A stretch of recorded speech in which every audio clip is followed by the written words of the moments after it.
periodistas. Esta semana el gobierno de la presidenta de México anunció un nuevo aumento al salario mínimo, que se suma a los incrementos registrados durante la administración de López Obrador. Y nuestros invitados plantean que más allá del salario mínimo, ¿qué se puede hacer en materia laboral? Le doy la bienvenida a Ulises Castellanos, director de Zona Cero, Salvador Frausto, director de investigación de Milenio, Eduardo Campos, analista como siempre. Gracias. Bienvenidos a la mesa. Buenas noches. Hola. Salvador, aumentos históricos al salario mínimo, indiscutible, objetivo cumplido, ¿cómo lo calificarías? Sí, bueno, pues me parece un acierto de la presidenta Claudia Sheinbaum profundizar esta política salarial que inició en el sexenio anterior y que, bueno, como son muy elocuentes las gráficas, ha ido subiendo y subiendo el salario mínimo. Ahora se propone que va a haber unos aumentos de alrededor del 12% anuales hasta que al final la gente con un salario mínimo pueda comprar 2.5 canastas básicas. Todos los estudios del doctor Gerardo Esquivel y muchos otros economistas serios, de prestigio, han señalado que esto ha sido fundamental para que mucha gente saliera de la pobreza. El reporte parcial del sexenio anterior es que más o menos poco más de 5 millones de mexicanos salieron de la pobreza, pero el estimado que se tendrá que consolidar en números definitivos este año es que probablemente salieron más de 10 millones de mexicanos de la pobreza en el sexenio anterior. Y la política salarial ha sido un asunto fundamental para motivar la generación de dinero en las familias mexicanas. Gastan más y por tanto la economía se mueve, Joely. Eduardo, ¿coincides? Totalmente de acuerdo. Yo agregaría nada más a lo que está diciendo Frausto lo siguiente. Hay que reconocer que el logro más importante, sin duda, que obtuvo el gobierno de López Obrador fue el incremento, precisamente, el despegue que tuvo de los salarios mínimos. Sobre todo después de que muchos analistas, observadores y gente conocedora de la situación económica del país había sido renuente a que se dieran estos incrementos tan importantes, porque decía que aparejado a ello iba a venir un incremento también en la inflación, situación que no se dio así, y hoy podemos ver que, insisto, el mayor logro de la época de López Obrador fue el incremento a los salarios mínimos. Ahora, déjame ponerlo así, Ulises. El objetivo del sexenio es llegar a un mínimo, como ya decían, que compre 2.5 canastas básicas en 2030, según la presidenta Claudia Sheinbaum. ¿Se podrá conseguir otro sexenio de estos grandes avances en el mínimo? Yo creo que sí, todos los digamos, factores económicos apuntan a eso. Simplemente ahí están las cifras. México entra con este aumento se suma y da por total 135% de aumento al salario mínimo desde 2018 a la fecha. Pero no solamente eso, México es líder en el aumento del salario mínimo de toda la OCDE, es decir, de todos los países que conforman la OCDE, México es el que más ha subido el salario mínimo en los últimos 5 años. Y por último, México ingresa con este aumento al top 5 de América Latina con el más alto índice de salario mínimo, solamente superado por Costa Rica, por El Salvador y por ahí otro país latinoamericano. Todo apunta a que sí, evidentemente tenemos que dejar un espacio a ver qué pasa con Trump, a ver qué pasa con la economía y todo lo demás. Pero como está ahorita el presupuesto y todo lo demás, no le veo ningún problema.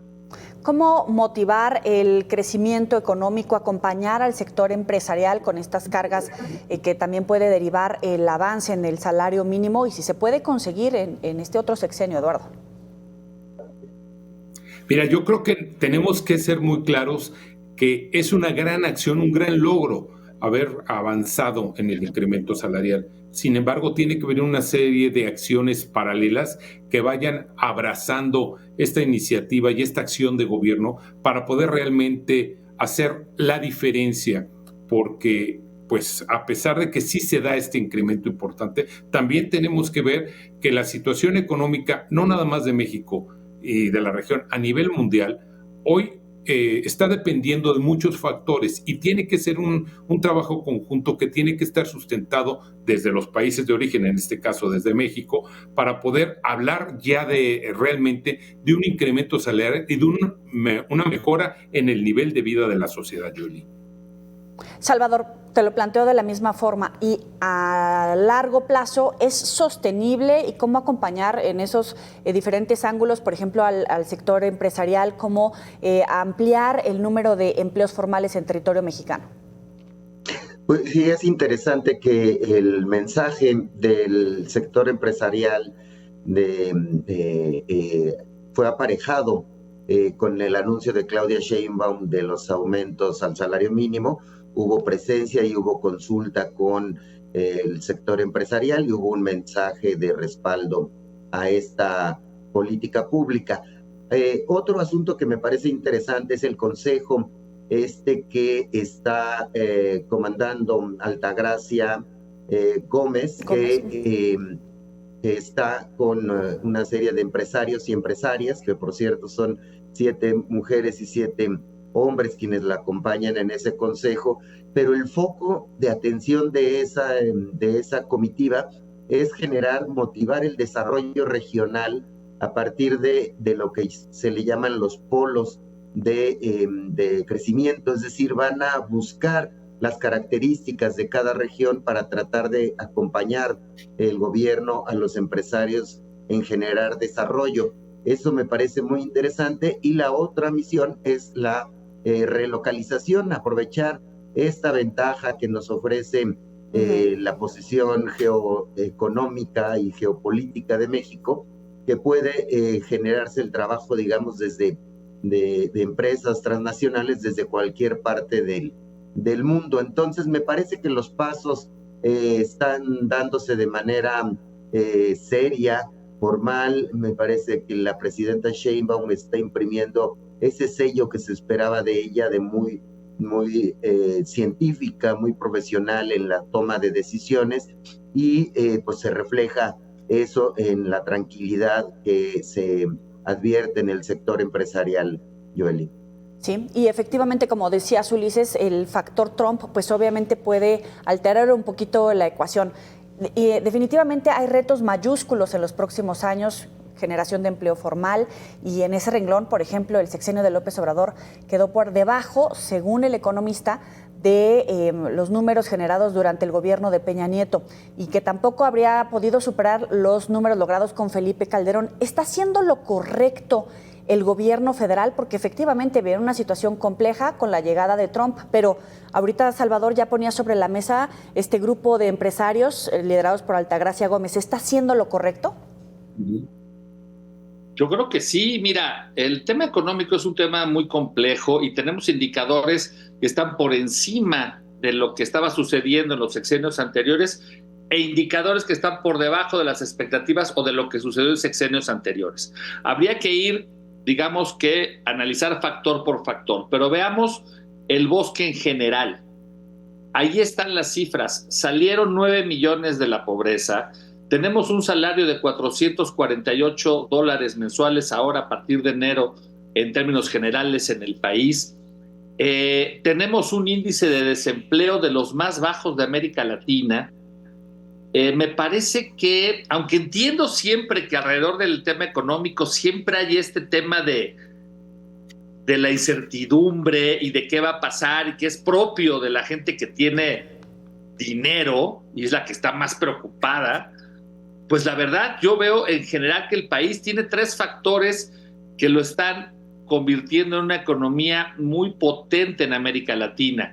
El tema del salario mínimo, con este incremento del 135%, el tema de las remesas, que casi equivalen al 4% del Producto Interno Bruto, y adicionalmente el tema de las becas. Es decir, si tú sumas los más de 800,000 millones de pesos que se van a repartir el próximo año en becas, más 64,000 millones de dólares que probablemente entren en remesas según el último año, y el aumento al salario mínimo, bueno, vean por favor cómo están las filas en el Buen Fin. Ahorita entramos al tema de las remesas, que seguramente ahí va a venir lo caliente y Eduardo ya se le está saboreando. Pero a ver, la informalidad está en 54%. No es fácil para para el anterior, pero también para todos los anteriores. Eduardo. Sin duda, Joely, sobre todo yo creo que aquí es muy importante considerar que este incremento del que estamos hablando, que va a empezar a partir de enero próximo, impacta solamente a este 53-54% que tienen un trabajo, digamos, formal, retribuido, con todo lo que acompaña, todos los beneficios que acompañan a un trabajo establecido. Pero desafortunadamente la planta de empleo no establecido, no fijo, en México sigue creciendo. Y esto es muy importante porque pues tenemos que ver que la desbalanza que se está empezando a generar aquí es ya también importante y a considerar. Este grupo que no tienen un trabajo fijo, no tienen un salario fijo, sigue creciendo, y en ese hay que tener mucha atención y mucho cuidado. ¿Cómo tenerle esa atención, Salvador?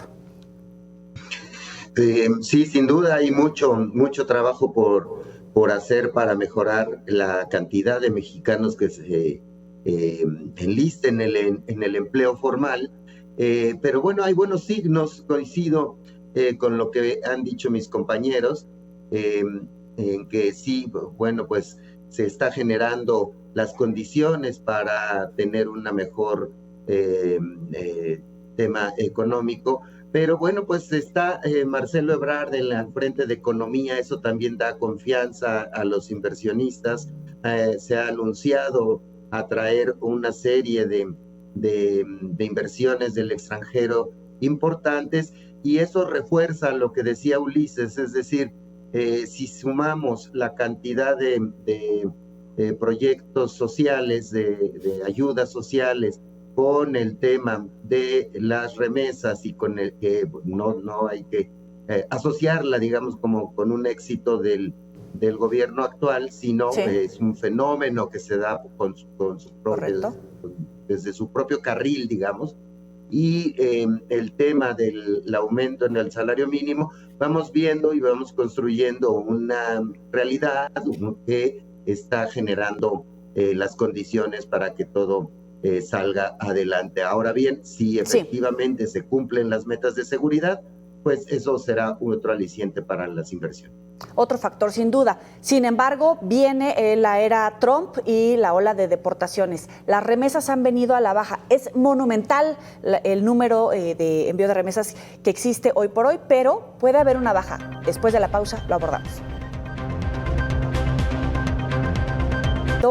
Y el auditorio son mexicanos que viven en Estados Unidos o Sudamérica, o bien extranjeros que les fascina hablar y escuchar del tema de México, como lo podemos ver en las audiencias y por supuesto en las redes sociales.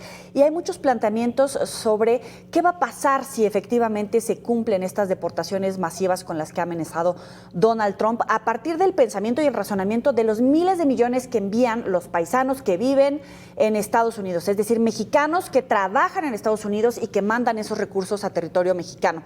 En este año, según El Economista, se enviaron 5,723 millones de dólares, que sería una baja del 1.6% respecto al mismo mes del año anterior. ¿Ese boquete que dejarán los paisanos puede generar más problemas, Eduardo?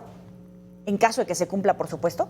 Mira, sí, porque tenemos que ver que en las entidades donde mayormente se reciben estas divisas del extranjero, la afectación es importante, porque se estima que con este poco más de 1.5 que están bajando, las regiones, por ejemplo, de Chiapas, de Oaxaca, van a dejar de recibir el 40% del cual está estimado su balance o su ingreso mensual. Entonces sí hace un impacto importante. Pero Joely, déjame nada más darte un par de datos que creo que es importante que consideremos. México es el segundo país a nivel mundial que recibe más remesas del mundo. El primero es China y el segundo es México. Y un segundo dato también que creo que es muy importante. En México hablamos mucho, hoy es la fuente de ingresos más importante que tiene el país, las remesas, pero hay que considerar que esto no, bajo ninguna circunstancia, nos debe de enorgullecer, porque significa que como país no estamos generando la suficiente fuerza o espacio laboral para nuestros paisanos y tienen que emigrar, Yuli. De hecho, Salvador decía precisamente eso, ¿no? No es un logro del gobierno, sino precisamente la situación que por desgracia o por fortuna enfrentan miles de mexicanos desde hace décadas. Y nada más sumando ahí un dato, Guanajuato, Michoacán y Jalisco lideran la recepción de recursos independientemente de comunidades rurales o semiurbanas, en donde las remesas representan entre 30 y 40% del ingreso familiar. Puede ser un golpe fuerte, Salvador. Sí, claro, por supuesto, esta cantidad de remesas que están llegando a México y que tienen una ligera disminución en el último reporte, habría que prender el foco de atención de qué es lo que estará ocurriendo, pero me parece que el fenómeno de las remesas de lo que habla es de cómo los mexicanos en los Estados Unidos se han integrado de manera muy importante al mercado laboral, tanto que son una pieza fundamental para generar recursos, riqueza, y ellos reciben una cantidad de dinero que les alcanza como para ayudar a sus familias en muchos estados. Si bien hay una caída y hay que poner atención en qué habrá pasado con esa situación, las previsiones son que este año, el 2024, va a cerrar con 66,000 millones de pesos en remesas,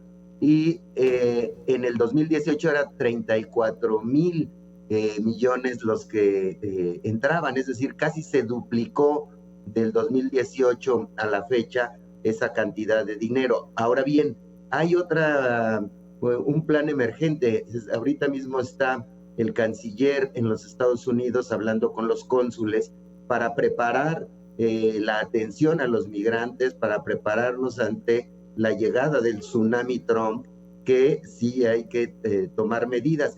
Y hay una medida que está surgiendo entre las organizaciones migrantes muy interesante que empieza a calar en la discusión, que es el tema de elegir a los cónsules por el voto popular. Hay 6 organizaciones grandes que están haciéndole este planteamiento al gobierno mexicano y lo están estudiando. ¿Qué se generaría con elegir cónsules con el voto popular? Lo cual no existe en ninguna parte del mundo. La idea se les ocurrió con el tema de la elección de jueces. ¿Qué pasaría? Que tendríamos cónsules muy empoderados en los Estados Unidos, que son líderes locales, que son importantes en su comunidad. Por supuesto, tendrían que tener ciertos requisitos para llenar el puesto, pero ese planteamiento está tomando cada vez más fuerza en la discusión entre los grupos de migrantes organizados, Joely. Qué interesantes los datos y los ángulos que van poniendo cada uno de ustedes, se los agradezco, pero al que yo veo ansioso por soltar sus datos es a Ulises, que efectivamente ponía el tema de las remesas y el tema de la violencia, que puede intensificar la situación o agravar la situación. Adelante, Ulises, por favor. No, yo estoy muy relajado. Yo hoy soy el relajado de la mesa. Yo les voy a decir que a mí Trump no me espanta. Ya vimos de lo que es capaz. Hace 8 años amenazó con hacer un muro que nunca terminó. Nos apantalló con un amague de aranceles que nunca implementó. Yo la verdad no veo estos ¿cómo le llaman? O sea, detener migrantes y enviarlos y mandarlos a México. Estamos hablando de que tendría que estar deteniendo a más de 1 millón de personas al año. Estamos hablando de más de 100,000 personas al mes. Estamos hablando de más de 3,000 personas al día. Por favor. O sea, ni siquiera tienen cómo procesar eso. Me parece que son puros amagues para buscar ventajas. Para presionarnos, por supuesto. Y a los mexicanos nos encanta el drama y ya estamos viendo dónde los vamos a recibir y qué vamos a hacer y cómo van a bajar las remesas. Serenidad, hombre. No creo que se hagan deportaciones masivas. Creo que puede haber deportaciones mediáticas y simbólicas, es decir, que todos los días estén deteniendo a migrantes y enviándolos a México, y espero que a los de otros países, hasta sus países. Y con respecto a los aranceles, tampoco veo que los vayan a imponer. Ya se ha dicho mucho, el secretario de Economía ya lo explicó. Es mucho peor para ellos que para nosotros.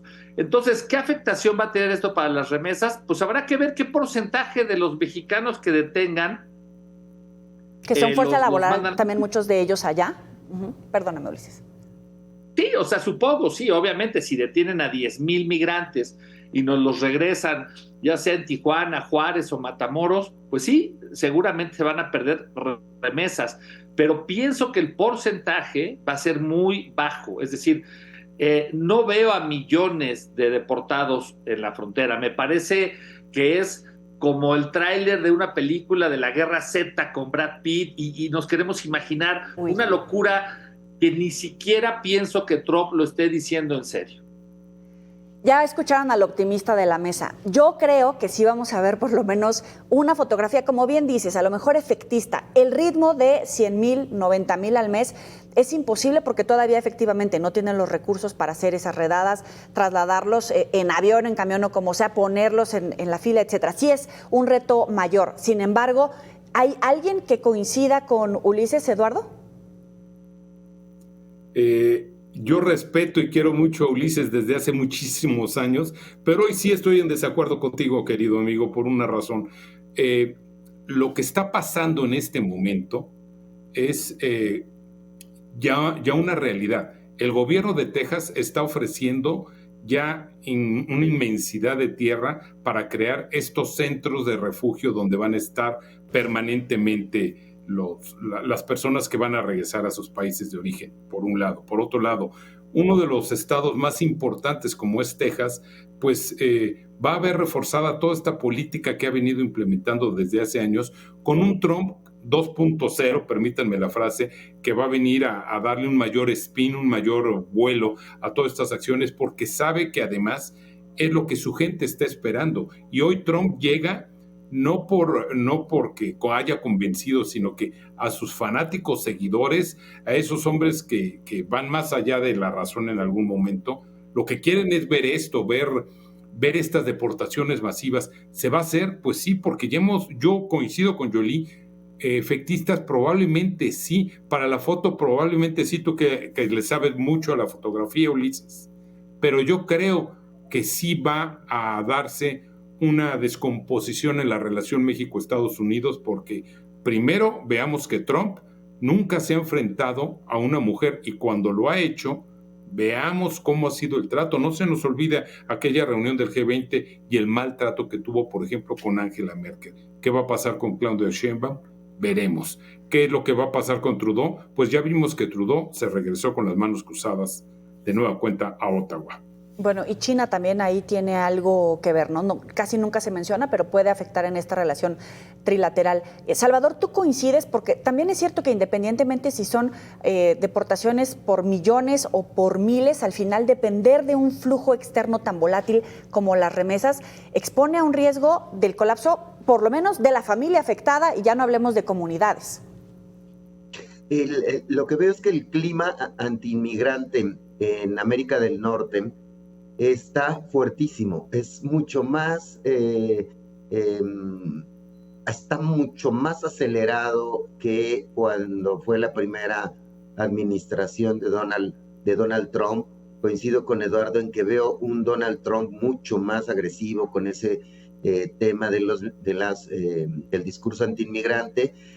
Vemos ese indicador de gobernadores muy conservadores. Y un tercer elemento es que el próximo año hay elecciones en Canadá y las encuestas las va encabezando el Partido Conservador, es decir, por eso Justin Trudeau eligió una estrategia de ponerle un poco de amenazas o de presión a México, porque el voto conservador en Canadá es también muy parecido al voto estadounidense conservador.